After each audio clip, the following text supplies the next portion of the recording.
Okay, so this here is the Sukanen Prairie Ship. So if I remember the story correctly, and they might have a plaque somewhere, he moved from Poland to the US, and then he left his family in the US to go see his brother in Canada, here in Saskatchewan. And he I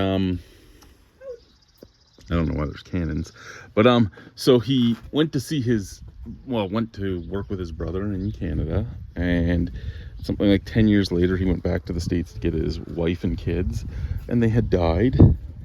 And then he came back here and he was like, you know what, I don't want to be here anymore, I want to go back to my homeland. So he built a boat in the middle of the prairies, and his expectation was to get another farmer to help him move it to the sea so he could go. One night people came and started stealing the metal and everything that made up the boat, and then he got put... Finnish, okay, Finland. He was from Finland, not Poland, sorry. And after they stole everything, he tried to rebuild it, tried to get it brought again. They put him in an insane asylum. This man also had copyrights for weapons to beat your wife with.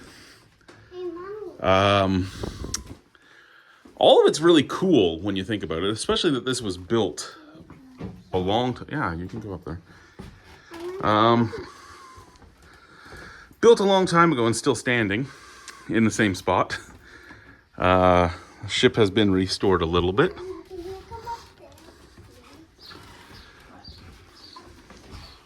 How would this boat even float? It looks way too heavy. Isn't it weird too? Aiden, what do you think boats are made out of? I don't know. Is it a house, honey? Sort of. You're told to be cautious. This is all historical. And by historical, it means my 300-pound ass should probably not be up here. But it is. It is up here.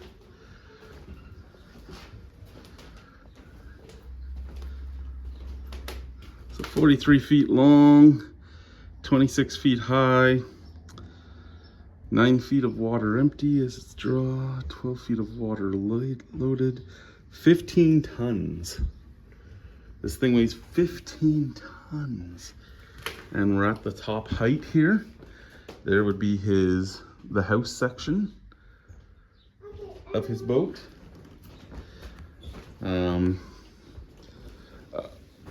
A stove on a boat is kind of weird, but hey.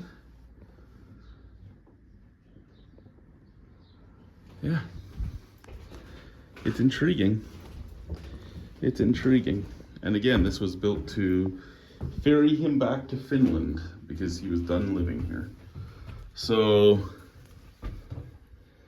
he wanted to catch the high water of the Saskatchewan River and take it all the way out to the Hudson.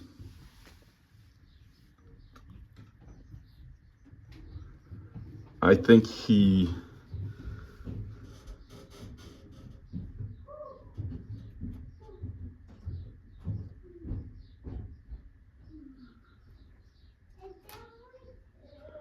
I don't think, yeah, this would have worked. It's really cool. I don't think it would have worked. And his name was Tom Sukanen. And yeah, that was his route to go back to Finland. I'm really kind of worried about these stairs. I should not have come up here, but whatever. All these artifacts that they have hanging here, these were all handmade by him. He was skilled. I just don't know if I would ever trust that. All right. Like, just looking at it and everything, like, I know that this is supposed to be what's in the water. The water is supposed to only go up to basically where the blue is. Maybe the beginning of the red.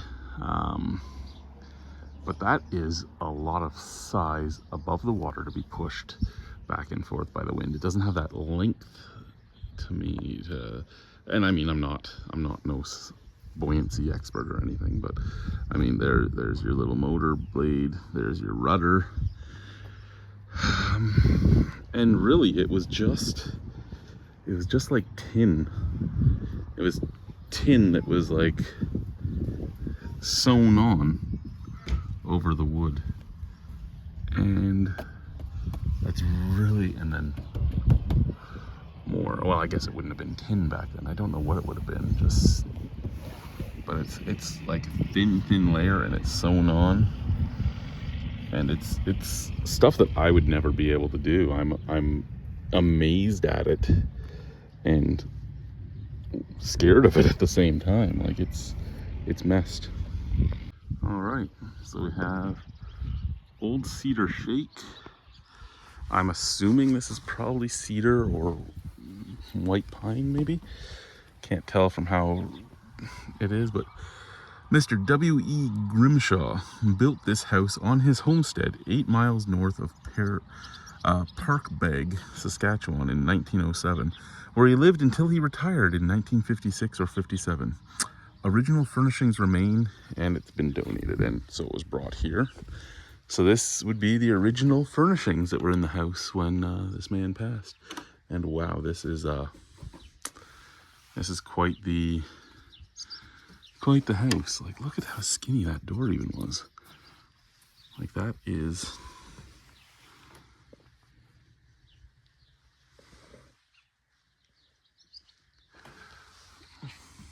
and again, so this house was built about 20 years before my house was built. That would have been probably, no, the stovepipe was right there. This is a tiny little home, but I mean, one person back then, all you needed really, right? Like, you would just be eating, going to sleep, pissing and shitting in a pot. By the 50s, you would think that things would be different, but oh, someone's in there. I'm leaving. We're in a train car in the Pioneer Village. An older train car. What do we got here?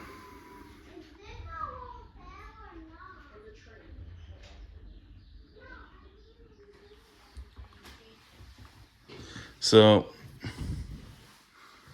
you have no open. You have these here steps that you would climb up to get up there. You could put your feet up. I guess it's one really cool way to travel. Does the chair rotate? Can you? Oh yeah, you could look either way. Oh, this is actually kind of cool. Get a machine gun up there. You know, you could be a gunner. Emergency bedding only. Ladder wouldn't be great. Little seat. A heater. Another seat. I guess this is where you would sleep. I don't know.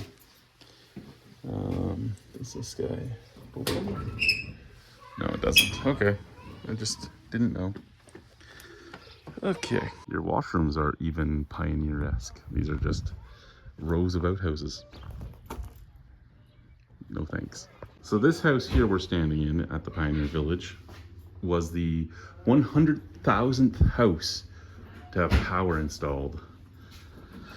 I really like that the walls are all shiplap. I mean, that's kind of cool to me. Not plaster and lath, but the house is not in great condition. You can hear the entire thing move as I move.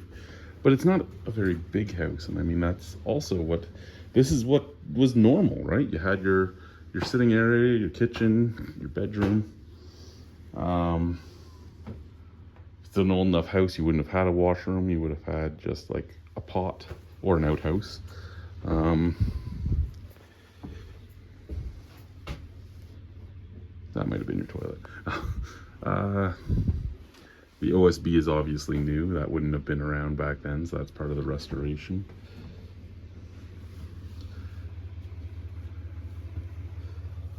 Theft is a crime.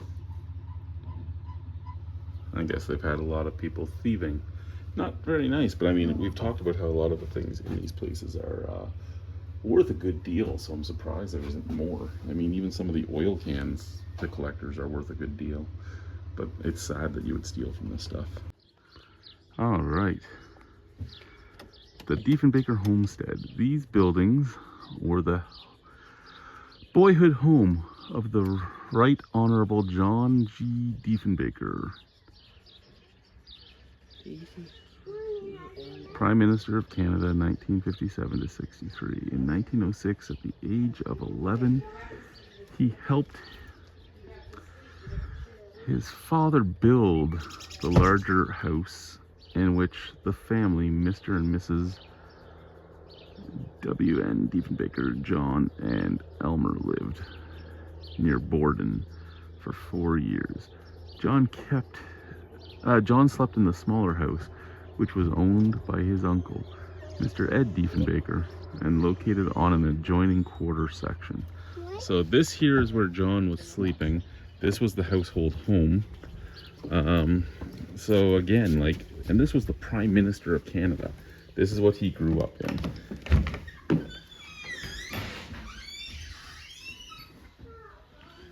So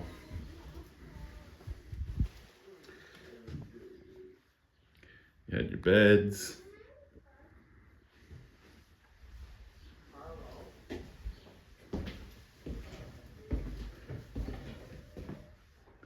Your kitchen,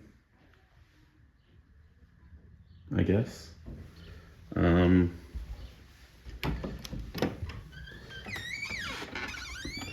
then what they were saying is Mr. Prime Minister Diefenbaker. Diefenbaker. I know.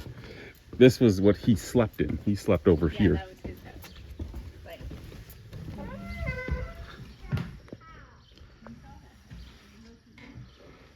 Yeah.